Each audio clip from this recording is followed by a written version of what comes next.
12 राजकुमारियों की कहानी। फ्रेंड्स, इस पोस्ट में हम 12 राजकुमारियों की कहानी शेयर कर रहे हैं।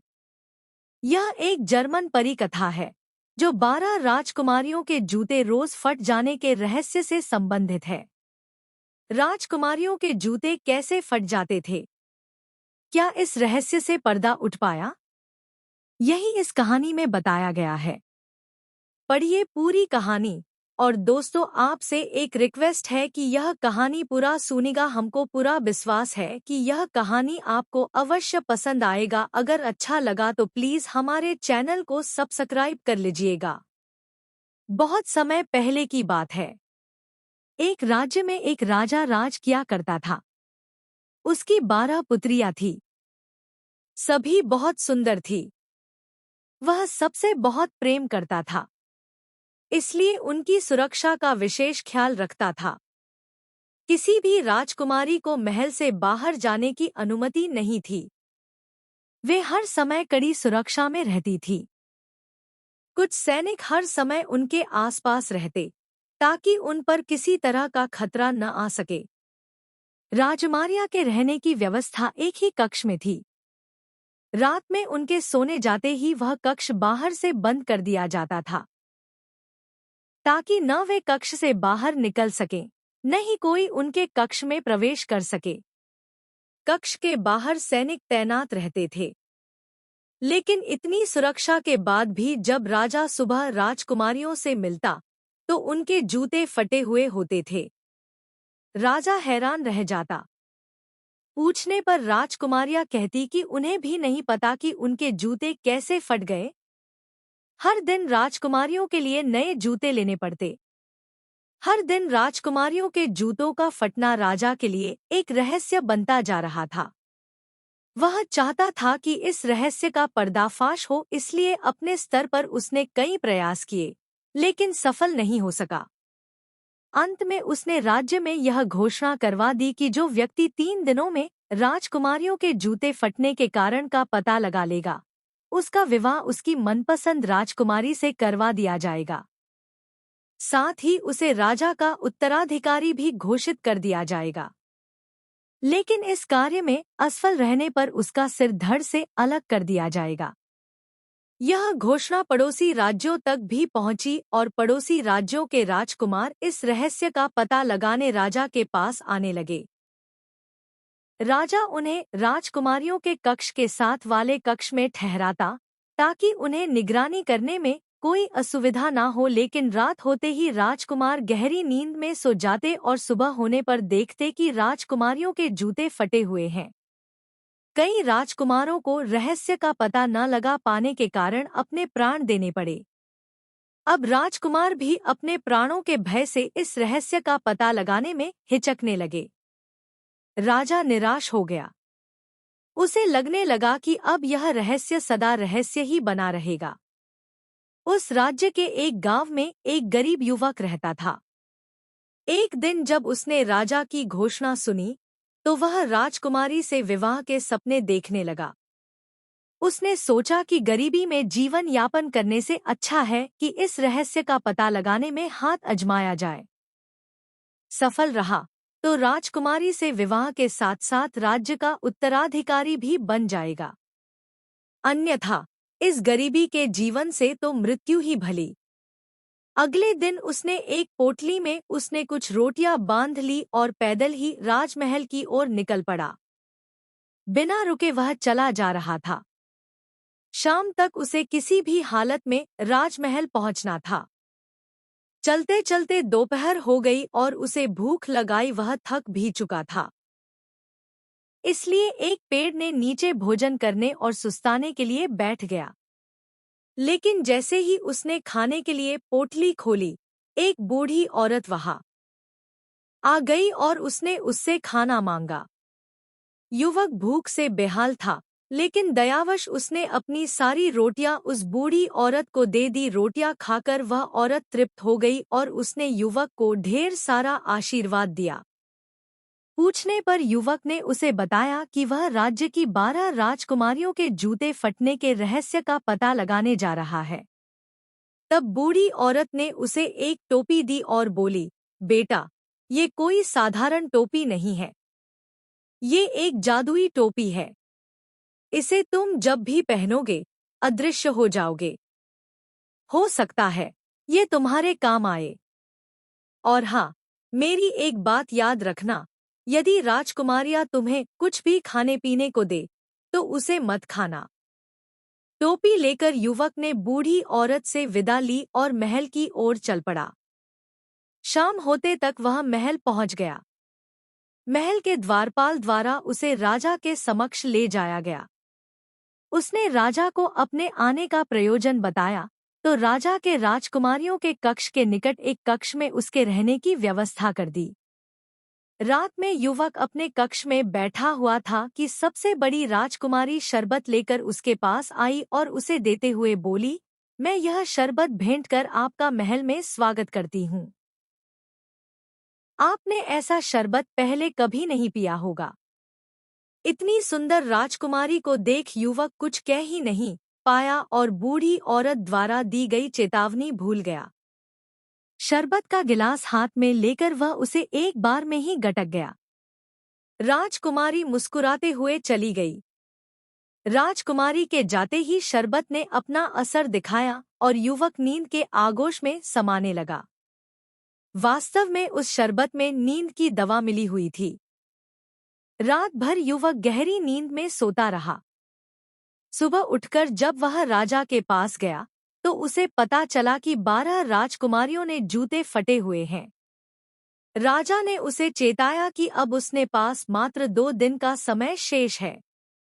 इन 2 दिनों में यदि उसने राजकुमारियों के जूते फटने के रहस्य का पता नहीं लगाया, तो उसका सिर धड़ से अलग कर दिया जाएगा।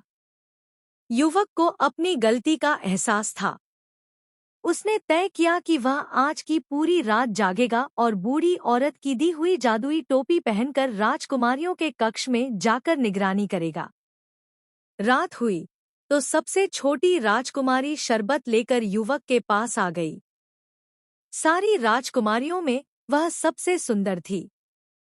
उसने जब शरबत का गिलास आगे बढ़ाया, तो युवक फिर बूढ़ी औरत की चेतावनी भूल गया। उस रात भी शरबत पीकर वह गहरी नींद सोया। सुबह उठने पर उसे फिर से अपनी गलती का एहसास हुआ। राजा ने उसे बुलाकर अंतिम चेतावनी दे दी कि इस रात रहस्य का पता न लगा पाने पर वह अगली सुबह अपने प्राण गंवा देगा। अब युवक के सामने करो या मरो की स्थिति थी। उसे उस रात हर हाल में जागना था और राजकुमारियों के जूते फटने के रहस्य का पता लगाना था।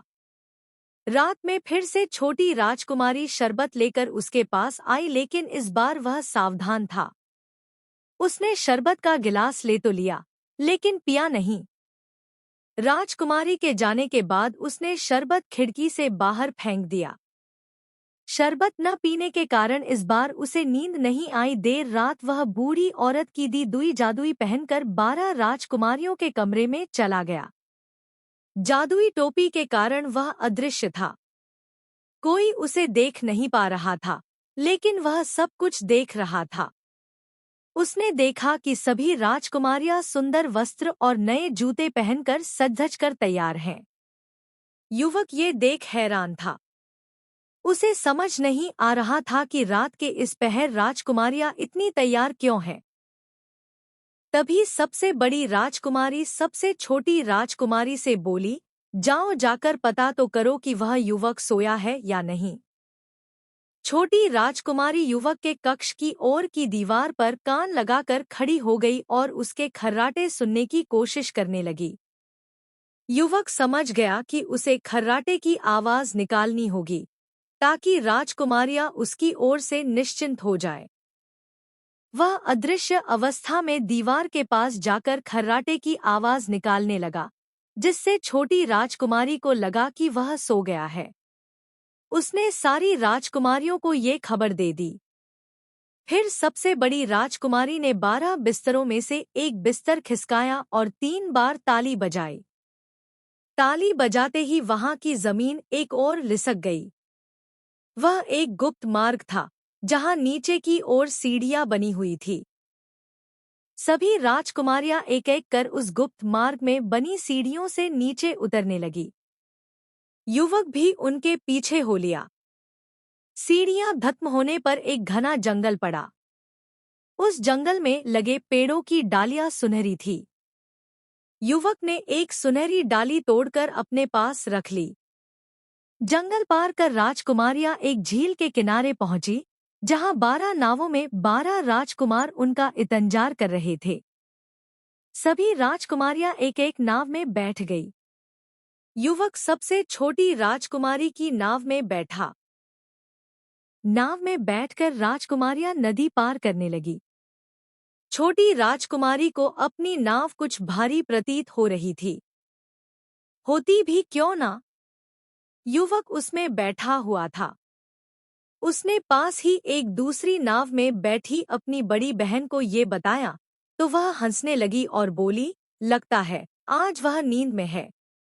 फिर छोटी राजकुमारी कुछ न बोली। कुछ ही देर में नाव नदी पार पहुंच गई। सभी राजकुमारियां राजकुमारों के साथ नाव से उतरी और आगे बढ़ने लगी। कुछ ही दूर रोशनी से जगमगाता एक शानदार महल था। उस महल में संगीत गूंज रही थी। राजकुमारियां महल के अंदर चली गई। युवक भी पीछे पीछे महल में चला गया। वहां उसने देखा कि कई युवक और युवतियां एक साथ नृत्य कर रहे हैं। राजकुमारियां भी राजकुमारों के साथ नृत्य करने लगी।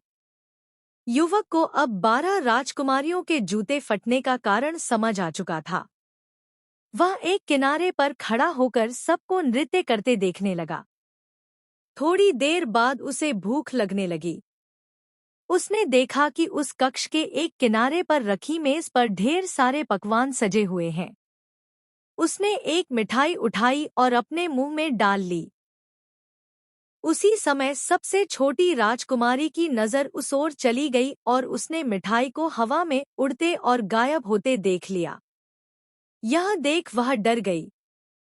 वह सबसे बड़ी राजकुमारी के पास गई और यह बात बताई, तो वह बोली, लगता है तुम आज खुली आंखों से सपने देख रही हो।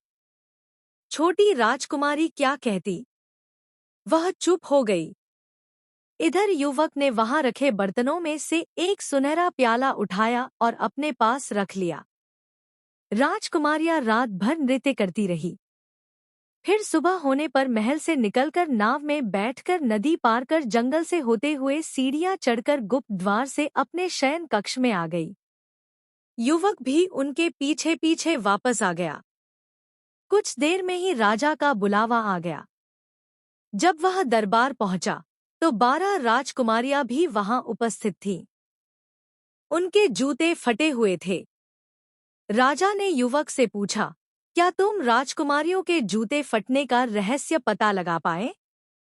यदि नहीं, तो अपनी अंतिम सांसें ले लो।